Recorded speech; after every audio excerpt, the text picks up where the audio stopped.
Hi folks, welcome to the Prepared Homestead. This is Travis. Thank you all for stopping by to watch. Well, we're busy again today here on the homestead. There's some rain coming this weekend. Sounds like it's going to be quite a bit. And of course, we're just now really drying out from all the snow and stuff we've had over the past few weeks. So we're trying to get several projects, outdoor stuff done over the last couple of days and today before this rain starts settling in a few days. We've got some gravel that should be delivered maybe while I'm making this video, and we're expanding some areas that we have gravel and driveway and stuff. But anyways, that's just kind of part of what it is out here, living like this. You know, the weather is very controlling of what you do, and so sometimes you may only have a little window of opportunity and you just get out there and you do as much as you can until the weather changes. It's very windy today, you can probably tell it, and I hope that the mic handles it pretty well, but you might hear a little wind noise. I want to talk about something today that is actually one of you, the subscribers, has requested this video, and it is dealing with prepper burnout. And I believe it's a real thing and probably is happening right now more than maybe ever before amongst preparedness-minded people with all that's going on. So I want to get into that in a little bit. I want to mention, and I've been talking about it the last couple of weeks, I have finally nailed down a time and place for a local meeting. So for those of you that live in my area here in the Ozarks, I do have it nailed down. I don't want to give out the details on this video because, you know, you never know who's watching and some crazy person show up and that sort of thing. I'll give you this much. It's going to be in Texas County, Missouri. Texas County, Missouri. It's on a Sunday, March 21st, from about 2 to 6 or so. We have the building rented all day, so there's not really a time that we have to leave. But it's a nice big building, has a kitchen, bathrooms, tables and chairs, and we have the whole facility all to ourselves. If you want information on it, you know, where it's at, directions and stuff, you can shoot me an email at my Proton mail account. It's down below in the description. It's preparedhomestead at protonmail.com. Preparedhomestead at protonmail.com. And this meeting is to get to know each other, meet and greet, but also more than that. I want it to be more than that. I want it to kind of help us get more organized and start doing this on a regular basis and start building a network of community and communities here in the Ozarks. There's a lot of us like-minded individuals in the Ozarks, and the problem is there's not a whole lot of connection here. So for those of you that live in my area and are interested in this, please let me know, shoot me an email, and I'll give you some more details. All right, on to the show. Prepper burnout. I believe it's a real thing. In fact, it's funny because I don't even remember who you were. Hopefully you're watching this because you requested it. It's actually something I had been thinking about. I started thinking about it before I thought I should do a video on it. I have this feeling based on my views, based on my comments, based on others. I don't watch a ton of other YouTube prepper related videos, but I watch a few. And based on the things that I'm seeing just online, I kind of feel that there's a little bit of burnout going on. And the obvious reason is because we've dealt with 12 plus months now of just this heightened, you know, emotion, adrenaline rush, panic, fear. The end is near. It's right around the corner. You know, the apocalypse, all this kind of stuff. That's part of it, and it's obviously a big part of it. I think some of it also is because of what's happened over the past year. I think there's a lot of new people that's really gotten involved and are really wanting to learn not just about preparedness, but homesteading and self-sufficient lifestyle. And so just one point here, when I'm talking about prepping today in this video, I'm including all those, you know, homesteading, the lifestyle, all that kind of stuff. So there's probably a lot of new people that's, maybe for a while have thought that they need to be more prepared. And then when, this health crisis started and all this craziness, they're like, okay, we got to get serious now. And maybe they came into it over the last few months out of a sense of fear. And so they're already in this state of panic, and they're wondering when the next thing. There's been tons and tons of conspiracies over the past year, last few years, really. And there's many that's still going on. And so I have this feeling that there, a lot of people they're kind of burnt out. They know probably in the back of their mind things are bad. And they know they're going to get worse. It's not that a lot of us are probably thinking, we missed this one. It was all for nothing. I think most of us probably think, yeah, it's just getting worse. It's not going to get any better. But at some point, we kind of, think, what can we do about it? I mean, we prep, but yeah, what can we do about it?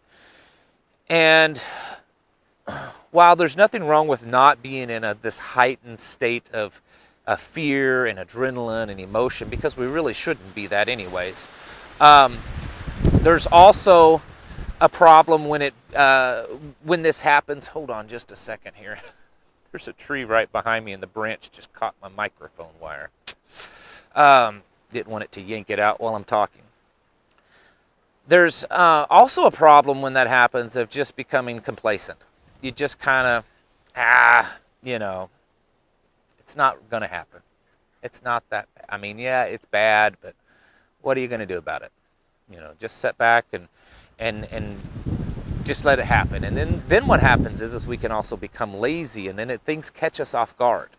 So I think it is a real thing, and I think it is a real problem with some people, and maybe some of you more seasoned, preparedness-minded homesteaders don't deal with it as much. I don't know. Give me some feedback on this video, but maybe you realize that, and then this is some truth here for you. I'm gonna give you a big nugget of truth. All this stuff that's happened in the past 12 months, 18 months, however long back you want to say, all this craziness, it's been going on for a long time, folks. This isn't new. It's only that it's just more public now. Social media and the internet has made things more public. People are able to spread information better. And I think there is a level of, the elites, the powers in charge. I think that they want this stuff to just finally come out. I think that they are ready for a real move. But the fact is that this corruption and the movements behind the scenes to put people or things in place or to cause things to happen or to, whether it's false flags or just fake information, that stuff's been going on for a long time. It's not really that new. It kind of makes me laugh a little bit at these stimulus packages that's gone on the last 2 or 3. And there's been a ton of pork spending in them. And everyone's like, oh my goodness, I can't believe they're doing all this pork spending. It has nothing to do with stimulus. That happens all the time. That happens every year. Go back and look at the omnibus spending packages of, every time they make one for the last, 50 years. They're filled with ridiculous pork. So this kind of stuff happens. And that's what maybe some of the more seasoned ones, we kind of know that. Maybe some of you new ones are like, whoa, what's going on? Like all of a sudden I woke up and this country that I lived in was like, old pickup trucks and apple pie and baseball and, grandma's house to, now we live in some dystopian, movie nightmare just out of nowhere. Well, that's not actually true. There's been this illusion for a long time that we live in this free, traditional valued, most people are generally good kind of nation and government. Where the reality is what we're seeing happen, it's just being exposed for what it is, folks. I'm sorry to break that to you. So when you see this stuff happen, when you hear about it in the news, try not to get so terrified, panicked, and the adrenaline dump that, oh my goodness, I can't believe this is happening, because this kind of stuff does happen. Now, That doesn't mean that the stock market or the US dollar or the whole financial economy isn't going to collapse. It doesn't mean that we aren't rapidly actually moving towards, socialism and globalism. We are doing those things. We've just been doing it for a long time. Probably the only things that I've noticed that have changed really is the speed at which these things are happening. They're happening more rapidly, and it seems like the people, whether it be in government, powerful positions, or the media, they aren't so concerned anymore that it's being exposed. 10 years ago, 15 years ago, when things came out, when rumors started that, oh, did you know that this is happening? The media would come right in and shut it down, or a politician would shut it down, and they would distract you, and oh, this isn't happening. Whereas now there's a lot of this stuff that's happening, and it's like they just don't care anymore because they know the end is nigh. And so I think that it's just not a big deal to them that people are finding out. And I think they also know that because of the growing power of the internet and social media, they know they can't really control it that much anymore. So that's something that you have to remember when it comes to what's going on that can cause this burnout. Some other things that you should do is kind of break it up. Number one, you need a break now and then, okay? If part of what you're doing to kind of stay informed is maybe get online every day and check the latest news or check the latest, Twitter feed or Facebook or whatever it is that you're going to, seeing all that negativity and stuff can kind of start to wear on you. I mean, it can get depressing, and so take a break from it. Take a day off. Take a day off from prepping. If you're actively working on, maybe every day going over plans of what to get, doing maybe training, going over, looking at things that are happening with the markets and stuff so that get a better idea of when things are going to start really heading downhill. That's fine, but you need a break from it. Don't get so obsessed with it where it becomes just an addiction. This isn't an addiction. It's a lifestyle change to become more self-sufficient, more independent, less dependent upon the system around us, so that we're more prepared for the things that happen. Don't let this become an addiction of fear and adrenaline, because at some point you're going to crash. And when that happens, you may lose interest. You may give up altogether or give up for a while, and then what that does is that makes you vulnerable. Because what if the big one happens when you're going through your I don't care phase, So you need to create a balance there to where you are always prepared for things, but it's not always a hyper focus in your life. Another thing that you can do is kind of mix it up a little bit. If preparedness or homesteading to you is focused in one area, maybe try something new. And what I mean by this, let's say you have a homestead and you have your animals and you have your garden and you're starting to get a burnout. Maybe do something new or different that you haven't tried. Whether it's new animals or new form of gardening, or take on something new. Maybe it's maybe making your own clothes, and maybe certain parts of the homestead you kind of evaluate it and you figure out this is an area that I just don't like, and maybe you can do away with that and add something new. And following through with that is, if there are things that you just don't like, if there are things that are just burdensome, that you feel that you've painted yourself in a corner and you have to do this on your homestead. Maybe it's a particular animal, and you just don't like it. Maybe you bought some kind of bug out vehicle and you found out that the thing's just a big money hole and you're constantly dumping money into it. Whatever it is, evaluate it, and maybe it's just not for you. Maybe you just need to get rid of it and do something different. Like I said, homesteading, preparedness, self-sufficiency, all that.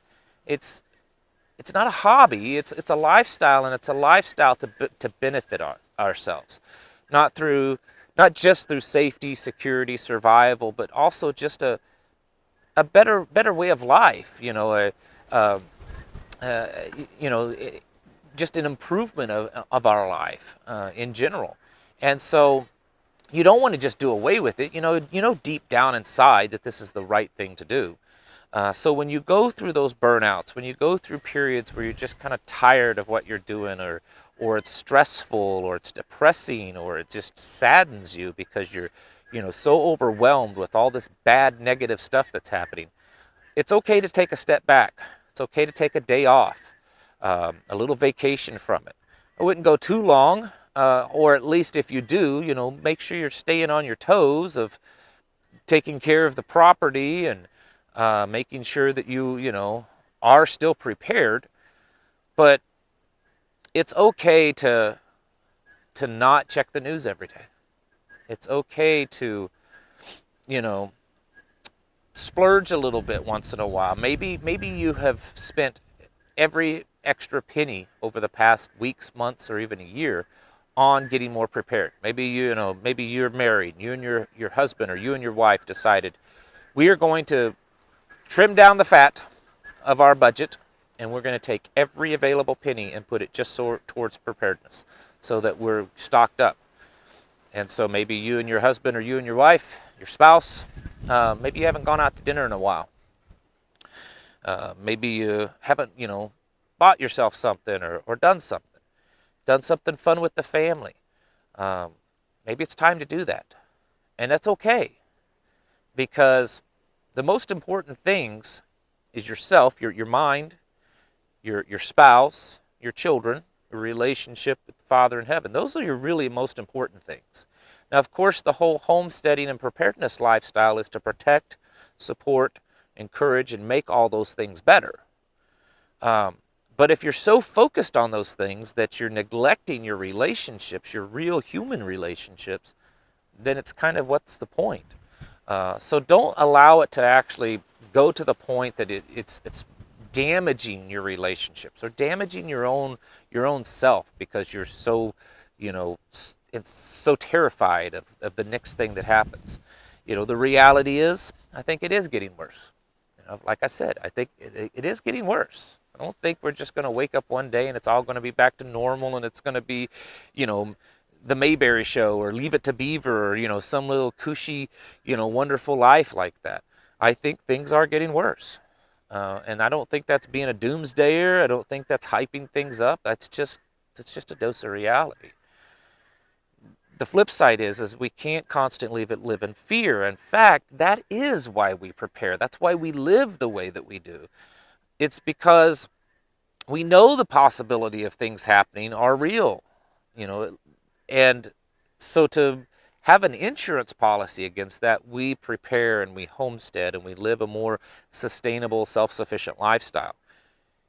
And if we do that, then we shouldn't have to be as afraid as the normies, the regular people out there that do nothing. They're the ones that, when all of a sudden it hit them upside the head that there's a health crisis going on, that they panicked and they went out and they just started buying every ridiculous thing they could. Or when their state was completely covered in snow and frigid temperatures, that they had, no heat, no electricity, no food, and they were standing in lines to buy something from Taco Bell, or something that, wasn't really a good thing to do to keep them alive, but it was all they could think of because they weren't prepared at all. We don't have to live that way. That's what preparedness is. It gets us to a place that we don't have to worry about stuff. So don't let it get you down, folks. It is a real thing, but you have to do things to combat the blues and the burnout. All right. Thank you all for watching. And let me know, for you local people, about the meeting. It's, again, March 21st.